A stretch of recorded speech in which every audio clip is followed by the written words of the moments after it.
banquier connecté. Aujourd'hui, une transaction financière entre deux personnes nécessite l'intervention d'un tiers de confiance. Ici, Coralie veut faire un virement à Christophe pour lui payer ses carottes. Elle envoie l'ordre de transfert d'argent à sa banque. La banque va vérifier que Coralie possède déjà bien le montant sur son compte et elle va aussi vérifier que c'est bien Coralie qui demande le virement. Et si c'est le cas, la banque va faire le transfert du montant demandé du compte de Coralie vers le compte de Christophe. Ensuite, le rôle de la banque est aussi de garder une trace de tout ce que possèdent ses clients et une trace de l'ensemble des transactions effectuées. Pour notre explication, on dira que la banque stocke toutes ces informations dans un grand livre de compte. Voyons maintenant comment, avec la blockchain, il est possible de s'affranchir de cet intermédiaire de confiance. Tout d'abord, avec la blockchain, ce livre de compte devient public. C'est-à-dire qu'il n'est plus détenu que par un seul acteur, mais est distribué à tous. Chaque personne possède alors une copie de ce livre de compte et peut consulter l'ensemble des échanges présents et passés.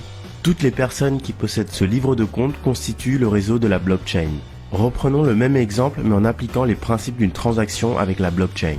Coralie lance l'ordre de virement. Les différentes personnes du réseau vont alors vérifier dans leur livre de compte que Coralie possède bien le montant nécessaire pour la transaction. Si c'est le cas, alors la transaction est validée. Chaque personne va alors écrire cette transaction dans une nouvelle page de son livre de compte, ce qui met à jour tous les livres de compte de la blockchain.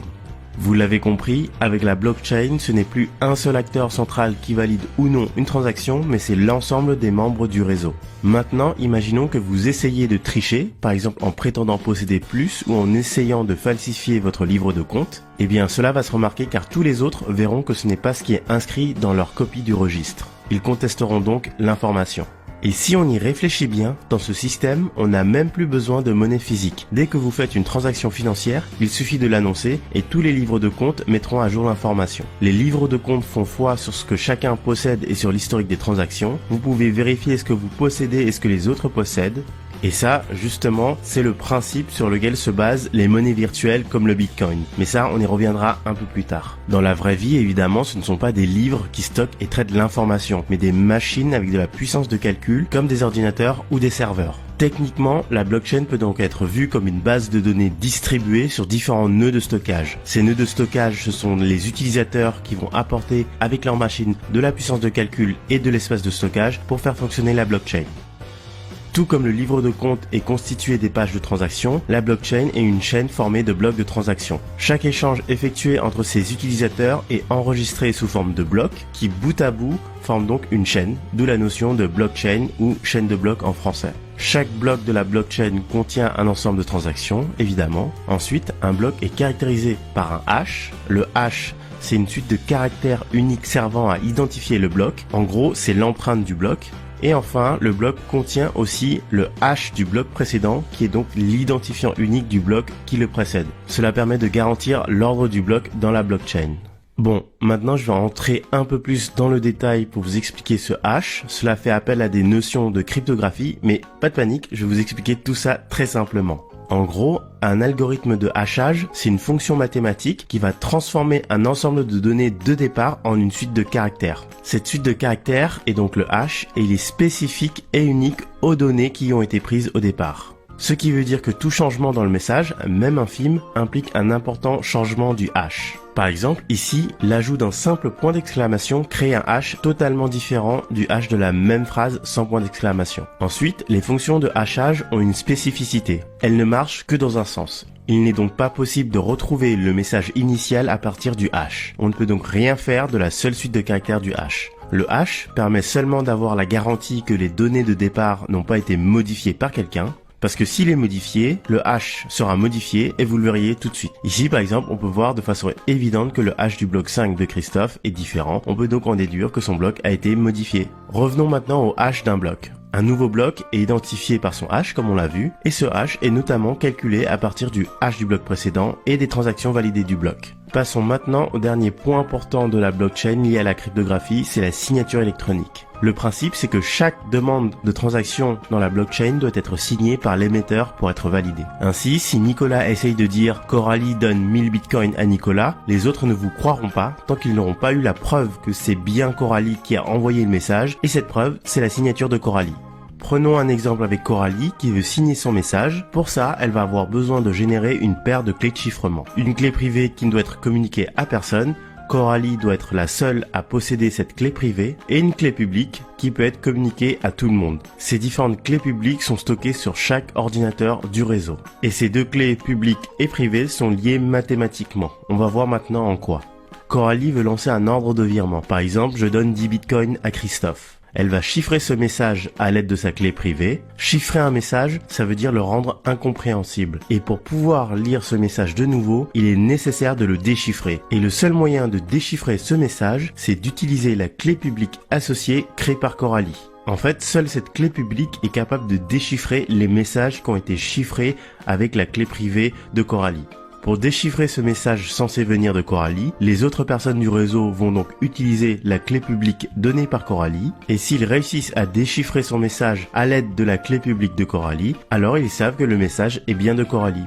C'est comme ça que dans la blockchain, les différentes personnes du réseau s'assurent bien de l'identité du donneur d'ordre. Ensuite, dans la blockchain, il n'y a pas de vrai nom. Et heureusement d'ailleurs, parce que vous n'avez certainement pas envie que tout le monde sache ce que vous possédez et ce que vous faites comme transaction. Dans la pratique, on transfère les actifs d'une adresse à une autre. Et l'adresse est tout simplement un hash de la clé publique. Quand un utilisateur génère une paire de clés, il génère donc aussi une adresse à partir de sa clé publique, et c'est à cette adresse que les bitcoins seront envoyés. Grâce à ce système, l'anonymat des utilisateurs est préservé. Petite parenthèse, c'est justement pour pouvoir garder l'anonymat que les cybercriminels demandent les versements en bitcoin via leur ransomware. Les deux blockchains les plus connus aujourd'hui sont Bitcoin principalement et Ethereum qui commencent à faire parler d'elles. Ces blockchains fonctionnent avec leur propre crypto-monnaie. La blockchain Bitcoin a une crypto-monnaie qui porte le même nom, Bitcoin donc, alors que la crypto-monnaie de la blockchain Ethereum est l'Ether. D'ailleurs, Ethereum permet bien plus que les transactions en crypto-monnaie, mais ça on le verra un peu plus tard dans la vidéo avec les smart contracts. Avant de voir comment se passent les échanges en Bitcoin, il faut noter que les nœuds de stockage sont aussi appelés des mineurs. Et lorsque l'on parle de miner des Bitcoins, cela veut dire utiliser la puissance de calcul des machines pour la résolution des problèmes mathématiques pour générer un nouveau bloc. Et les mineurs qui ont permis de créer un nouveau bloc seront rémunérés pour ce travail avec de nouveaux Bitcoins. Maintenant que vous comprenez tous les principes clés de la blockchain, je vais pouvoir vous expliquer comment se passe une transaction en Bitcoin. Coralie veut transférer un Bitcoin à Christophe. Elle transmet cette demande à l'ensemble du réseau. Les mineurs vont vérifier l'ensemble de la blockchain pour s'assurer que Coralie possède bien ce Bitcoin, mais ils vont aussi vérifier que l'ordre donné émane bien de Coralie. Si tout est OK, alors chaque mineur travaille à forger un bloc contenant cette transaction. Et le premier mineur qui réussit à créer le bloc transmet ce bloc aux autres membres pour vérification. Pour qu'un nouveau bloc soit validé, il faut qu'il y ait un consensus entre les différents membres du réseau. Ce principe de consensus est très important car la blockchain est un système décentralisé et donc sans organisme de contrôle, ce qui veut dire que le seul moyen d'avoir une validation globale, c'est d'obtenir un vote majoritaire des membres du réseau. Pour vous rassurer sur la fiabilité, sachez que les mineurs n'ont aucun intérêt à laisser passer des transactions frauduleuses parce que cela ferait perdre confiance dans le système et cela ferait donc perdre toute valeur à leur Bitcoin, ce qui serait pas très intelligent. Ensuite, là sur ce schéma, on a juste quelques acteurs, mais en vrai, le nombre d'acteurs à convaincre ou corrompre pour avoir la majorité est gigantesque. Il est donc quasi impossible qu'une personne réussisse à réaliser cet exploit. Revenons à notre transaction. Une fois le bloc validé par les membres du réseau, chacun ajoute ce dernier bloc dans leur copie de la blockchain. Et enfin, Christophe possède alors un nouveau Bitcoin. Chaque nouvelle transaction ajoutée à la blockchain ne pourra pas être effacée. Cela permet d'assurer la validité et l'authenticité d'une transaction. Jusqu'à présent, on n'a parlé que de crypto-monnaie, mais on peut très bien étendre l'utilisation de la blockchain à d'autres actifs. C'est par exemple le cas avec les titres de propriété. Au Ghana, une majorité de territoires ruraux ne sont pas enregistrés dans un cadastre officiel. Bitland, une organisation basée au Ghana, propose alors aux institutions et aux personnes d'enregistrer leurs titres de propriété sur la blockchain. La blockchain fournit un enregistrement permanent et vérifiable et permet de cette façon d'aider le gouvernement ghanéen à résoudre les conflits. Autre exemple d'actifs stockés sur la blockchain, ce sont les diplômes. Le Massachusetts Institute of Technology, ou MIT, commence à utiliser la blockchain pour certifier le diplôme de leurs étudiants. Le MIT associe le diplôme avec l'identifiant unique de l'étudiant.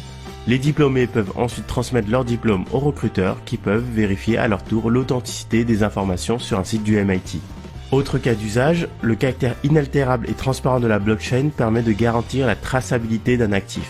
Et c'est pour ça que Carrefour a créé la première blockchain alimentaire en Europe. Le but est de garantir aux consommateurs la traçabilité complète des produits commercialisés. Ainsi, tous les poulets d'Auvergne de Carrefour intègrent un QR code. Avec ce QR code, les clients accèdent à l'historique des événements, de la vie, de l'élevage, de la mort et du transport du poulet. Et les clients pourront donc s'assurer que le poulet a bien été élevé dans les conditions exigées par Carrefour.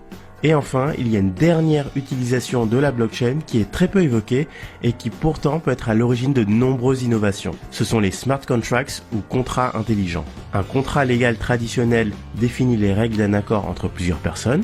Un smart contract va lui figer ses règles dans une blockchain, mais ce n'est pas tout. Dans un second temps, le smart contract permet de déclencher automatiquement des actions en fonction des conditions fixées par le contrat.